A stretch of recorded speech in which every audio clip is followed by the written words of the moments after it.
समाचारों के साथ नेहा धवन हमारे साथ जुड़ गई हैं, प्रवक्ता बीजेपी, नवीन केडिया प्रवक्ता कांग्रेस, विजेंद्र रेड्डू प्रवक्ता इनेलो जुड़े हैं, साथ ही डॉक्टर गुरमीत सिंह राजनीतिक विश्लेषक भी हमारे साथ डिबेट में जुट गए हैं। स्वागत है आप चारों का। शुरुआत नेहा धवन जी आपसे कर लेते हैं। संविधान दिवस मनाया गया है, बड़ी स्तर पर मनाया गया है, लेकिन कांग्रेस ये कह रही है संविधान तो खतरे में है इस वक्त।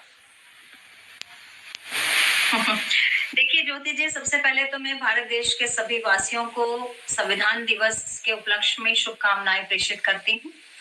और देखिए 2015 में माननीय नरेंद्र मोदी जी के आह्वान पर ये शुरुआत हुई और 26 नवंबर को हर वर्ष जो है संविधान दिवस के रूप में हम अपने देश में इसको मना रहे हैं। और ये जो पवित्र दस्तावेज या पवित्र पुस्तक हमारे देश के जो संविधान की है, जिसमें जाति और धर्म, गरीबी और अमीरी सबको दूर करते हुए हम सब भारतवासियों को एक भारत के नागरिक होने का अधिकार देती है और एकता की बात करती है, सबके लिए समान जो कानून है उसकी बात करती है। उस पवित्र पुस्तक का सम्मान जो है वो 26 नवंबर को किया जाता है और 2015 से अब तक हर वर्ष हम इस दिवस को मनाते आ रहे हैं।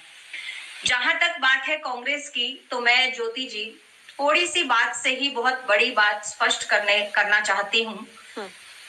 मुझे लगता है कि कांग्रेस के समय में मैं ही नहीं, आप ही नहीं, हमारे जैसे ऐसे बहुत से युवा हैं और जो हमसे उम्र में बड़े हैं, उन सबने तो प्रत्यक्ष रूप से कांग्रेस के कार्यकाल को देखा है और आंकलन भी किया होगा कि 2014 के बाद से 2025 तक भारतीय जनता पार्टी की सरकार के रूप में जो देश चल रहा है और 2014 से पहले जब कांग्रेस इसको बहुत लंबे वर्षों तक देश को चला रही थी, उस समय भी आप और मैं इस बात के साक्षी हैं ज्योति जी कि 2014 से पहले भारत देश में कितने सारे संविधान लागू थे। पूरे देश भर में अलग अलग लोगों के अलग अलग संविधान थे, लेकिन कांग्रेस की सरकार उनको एकजुट कभी नहीं कर पाई। J&K अलग चलता था, नॉर्थ ईस्ट अलग चलता था।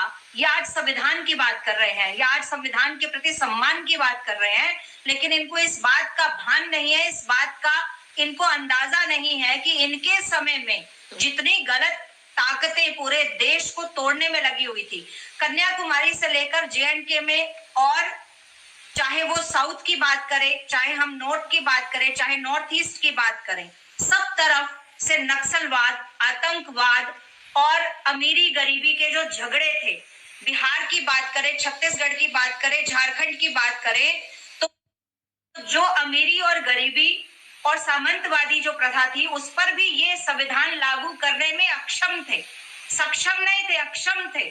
उस समय का वो संविधान इन्होंने लागू नहीं करवाया।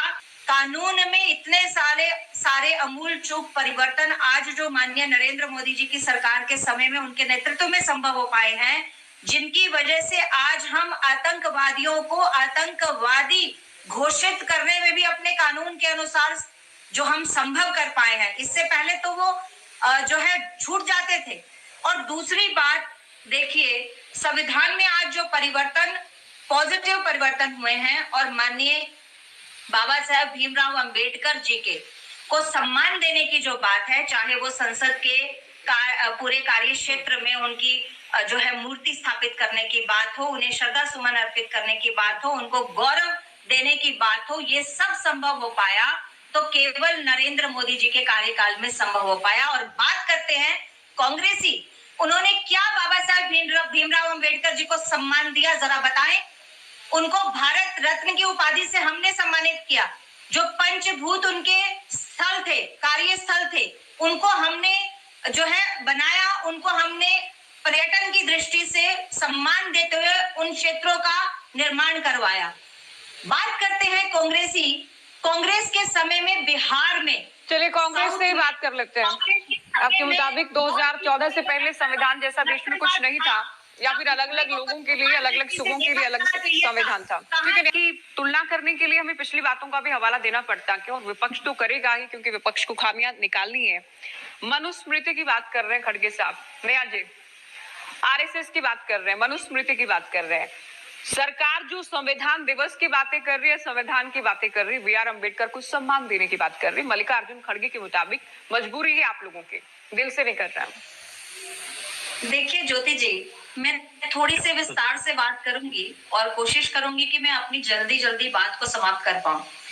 60 वर्षों का कार्यकाल भारत की जनता ने केंद्र की कमान को संभालने के लिए कांग्रेस को दिया, यानी 60 वर्षों तक भारत की सत्ता पर, सरकार पर कांग्रेस रही और 60 वर्षों में 75 बार संविधान में संशोधन कांग्रेस ने किया। ये कांग्रेस के प्रवक्ता को शायद याद नहीं रहा बोलने से पहले। 75 बार उसी संविधान को, जिस संविधान की किताब को लेकर माननीय नेता प्रतिपक्ष राहुल गांधी जी संसद के अंदर उस किताब को लहराते हैं, उस किताब के अंदर संशोधन 42वां संशोधन जब किया जाता है तो इमरजेंसी इंदिरा गांधी जी लगा देती हैं।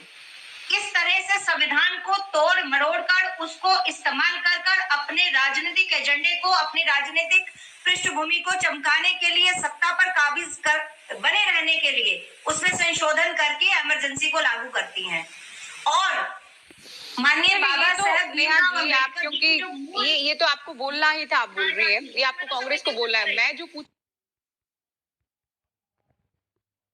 संविधान को कांग्रेस ने, अभी सब लोग बैठकर यहाँ चर्चा कर रहे थे, हमारे गुरमीत जी ने भी ये बात कही कि कांग्रेस ने तय किया था कि हम एक नैरेटिव सेट करेंगे कि भाजपा आएगी तो संविधान बदलेगी, लेकिन नहीं बदला। लेकिन अब जो नया नैरेटिव खड़गे जी के माध्यम से और खड़गे जी के अन्य जो कांग्रेस के नेता हैं उनके माध्यम से देश के सामने रखा गया है, वो नया नैरेटिव है कि मनुस्मृति को लागू करेंगे। ये बात बिल्कुल स्पष्ट है कि भारतीय इतिहास में अगर हम जाते हैं तो मनुस्मृति एक बहुत ही पवित्र पुस्तक थी और उसके हिसाब से हमारे ग्रामीण स्तर पर, क्षेत्रीय स्तर पर छोटे छोटे कस्बों के अंदर मनुस्मृति लागू थी। सुनिए नेहा जी, एक मिनट के लिए आपको रोक रही हूँ। लेकिन रोकने की आवश्यकता नहीं है। माननीय नरेंद्र मोदी जी ने हमेशा से अम्बेडकर जी के बनाए संविधान पर कोशिश की और उसको हमेशा से उसको सशक्तता से लागू करने की बात कही है। आज माननीय नरेंद्र मोदी जी ने हमारे अधिकारों के साथ साथ हमारे भारतवासियों को अपने पत्र के माध्यम से कर्तव्यों पर भी निष्ठा से खड़े उतरने की बात कही है।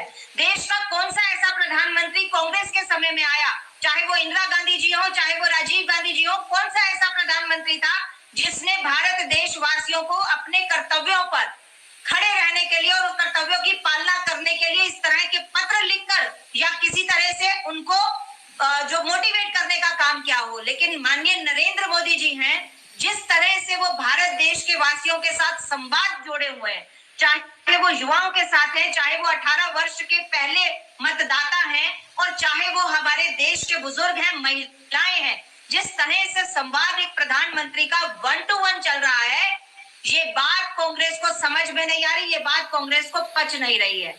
दूसरी बात, संविधान में 75 बार जो कांग्रेस ने संशोधन किए, उन संशोधनों के बाद भी अगर कोई गुंजाइश बची जो भारत देश के वासियों के लिए उनको सुगम बनाने की बात हो, कानूनों को सुगम बनाने की बात हो, या उन भारत देशवासियों के लिए और मजबूत कानून बनाने की बात है, ये 60 वर्षों में कांग्रेस नहीं कर पाई। किया तो किसने किया? माननीय नरेंद्र मोदी जी के काल में भारतीय जनता पार्टी की सरकार के समय में संभव हुआ। तो ये गलत नैरेटिव और झूठा नैरेटिव आरएसएस के बारे में और मनुस्मृति को लागू करने के जो नैरेटिव आप सेट करने की कोशिश कर रहे हैं, इसको मैं कंडेम करती हूँ और सरासर झूठा बयान आपका है और इस तरह के झूठे नैरेटिव को आप परोसना बंद कीजिए।